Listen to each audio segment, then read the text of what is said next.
everyone, it's Kat. I know it's been quite a while since my last video, but I figured that since I have actually read a book, I'm gonna do the smallest April wrap-up and then a book haul, because my book buying ban up until the summer has not worked. I have quite a few books. I was gonna do the books that I got last year as well, like October, November, but depending on like how long this video goes on for, I'm just gonna do the ones that I've got recently, which is quite enough anyway. So without further ado, the book that I read in April, well, actually it's the first finished book since August 2017. It's quite a while. My reading slump is still not over. I'm reading really slowly, and my drive to do anything that I want to do is down on the floor. But I'm changing my medication, so hopefully that will bring things up again. So the book I read was Daughter of the Pirate King by Trisha Levenseller, and this one was really surprisingly good. I don't read many pirate books. I wrote a review for this instead of doing a video review because it was just easier to write at the time. So I'll put a link in the description if you're interested in reading it. This one is a lot of sass, a lot of like action, drama. The author doesn't cut back on detail, which is quite nice because sometimes on these, especially young adult, you get a lot of like fade to black or like the impression something has happened, not actually describing that something's happened. And I just like the overall theme. There's romance in it too, though it's not heavy, it doesn't overwhelm throughout the story, so it's one of those slow burning romances that you're just like, yeah. There's a lot of thievery and like I just loved it so much, and I rated it 4 out of 5 stars. I would have rated it higher, but it took so fucking long that it kind of took away the experience a little bit. But yeah, I highly recommend this one. I don't know when or if I'm going to get around to reading the second book, because of course I've got so many books, and also just my reading mood is up and down quite a lot. Okay, on to the book haul. It's a little bit hit and miss on some of them, whether I'm going to read them anytime soon or not, but let's go. So the first one I want to show you is Obsidio by Jay Kristoff and Amy Kaufman. This is the third and final book in the Illuminate files, and I got this pretty much as soon as it came out. I got it from the States because I don't trust the UK to have the jacket anymore, not after the incident of 2016. I heard it's brilliant. I actually need to do a reread of the first 2 books because I can't. I remember what happened, but it would be nice to continue all the way through and not be like, what happened, you know? So this, I can't really go into spoilers because obviously if you haven't read the first 2, then you probably shouldn't be reading this. If it's anything like the previous 2, it's going to be mind-blowing. And I keep looking at the screen as opposed to the lens. Sorry, I'm using my phone, it's so much easier. Next up is Renegades by Marissa Meyer. I did get a copy of NetGalley and I read a few pages, and what I liked was good.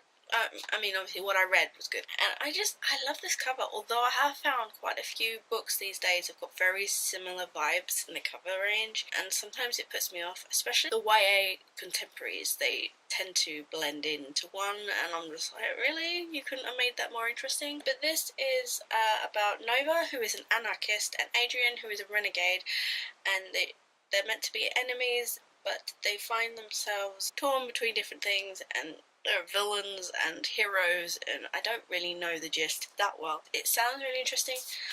Quite thick as well. It's got over 500 pages, which is surprising. Go and read this and tell me what you think, I guess. I probably won't even be reading this in a month's time. It'll be like October and I still wouldn't have read it. Okay, so the next one is a double. I actually got 2 copies of Restore Me by Tahara Murphy. This one I got originally... No.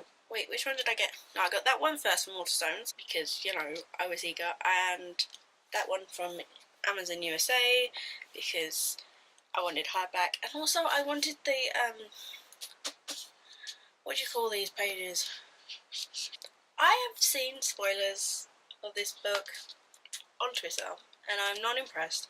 I'm hoping I will bloody well like it, considering I have 2 copies. I'm excited and also very nervous because of what a certain booktuber had said about it on Twitter, and even though the spoiler, like, it shouldn't matter, it's not the overall story, you know, point of the story, so it's not like they said what happens at the end. It's fine, it's fine, it's cool, it's cool.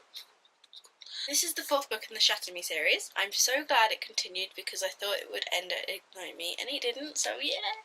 Okay, so this follows Juliet, Ferrers, and Warner, and all the other ones that we all know and love from the previous books. But I don't want to go into what it's about because it kind of spoils for what happens in the last book of... No, not the last book, but in Ignite Me. So, yeah. But I have 2 copies, and it's no biggie. I mean, I've got several copies of the previous books, so... But isn't the cover so lovely? I mean, look at that. It's just so white and mysterious and icy and... Yeah. While working at RSPCA, I picked up a couple of books that I saw and thought, you know what, I mean, one of them I've been looking for forever, and the other one I think I was going to get a couple of, I want to say a couple of years ago, but I think it was like last year, but didn't. So I got Eleanor Oliphant is Completely Fine by Gail Honeyman, and The Night Circus by Erin Morgenstern. I've actually started listening to this on audiobook. I had done until it got deleted for some reason. And what I heard, I liked, my mum's read it. She said that it was very good, but very complex and very detailed. And I'm like, you know what, I could do with that. It might take me several years to get through it, but who cares? I've heard non-stop about it on social media and all that jazz. And this one is a contemporary... Oh, blocking my face. This one is a contemporary about Eleanor Oliphant, who leads a simple life. She wears the same clothes to work every day, eats the same meal deal for lunch every day, and buys the same 2 bottles of vodka to drink every weekend. Eleanor Oliphant is happy. Nothing is missing from her carefully timetabled existence, except sometimes everything, which I'm sure a lot of us can relate to occasionally. Apparently it's very funny, but sad and dramatic, and yeah, 2 very, very different books, but I'm glad I got them. And like, that's some of the perks of working at a charity shop that does a lot of books. The next 2 are Not If I Save You First by Ali Carter. This is the first of a new... No, is it a new series or a standalone? I really can't remember because it's been a while since all the hype about this. I love Ali Carter's books and I'm excited to get around to it. I'm going to say that about all the books because I am excited. I wouldn't have got them if I wasn't. If there's one thing Alaska has taught Maddie, it's how to survive. And now she has to put her feelings for Logan to one side and concentrate on finding him before the snow comes, because both their lives depend on it. An edge of your seat adventure from the New York Times bestseller. And I also got Sorrow by Melinda Salisbury. I love this cover. It's so mysterious and surprisingly thick too. I wasn't expecting it to be like that. I got a sampler of this at Yelp last year, but I never actually read it, which is really bad. By day, Sorrow governs the Court of Tears, covering for her grief-maddened father who has turned their once-celebrated land into a living monument for the brother who died before she was born. By night, she seeks solace in the arms of a boy she's loved since childhood. But one ghost won't stop haunting her, and when enemies old and new close ranks against her, Sorrow must decide how far she's willing to go to win. I've enjoyed Melinda's other books, and I look forward to reading this. And the next 2 are actually library books, so, you know, I won't be keeping them, but I'm excited to try and read them. Everless by Sarah Holland, and I was going to buy this, but then I kind of chickened out. But I saw a nice hardback copy in the library, and I was like, you know what, I'll try it. In the land of Sempera, the rich control everything, even time. Ever since the age of alchemy and sorcery, hours, days, and years have been extracted from blood and bound to iron coins. The rich live for centuries, the poor bleed themselves dry. Jules and her father are behind on their rent and low on hours. To stop him from draining himself to clear their debts, Jules takes a job at Everless, the grand estate of the cruel Girling family.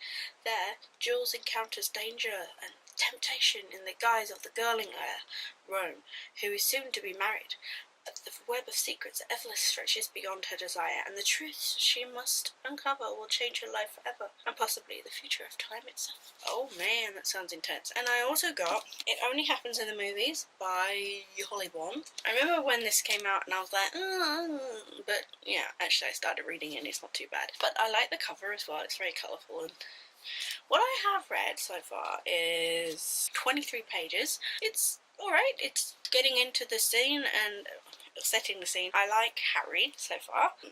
I'm not sure about Audrey, but you know, It's always the way, is it?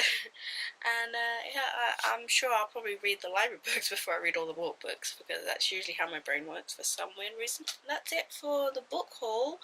I'm currently reading Scythe, I don't know, by Neil Schusterman. I got this sent to me from Walker Books, so thank you for that. That was, I want to say, last month or 2 months ago.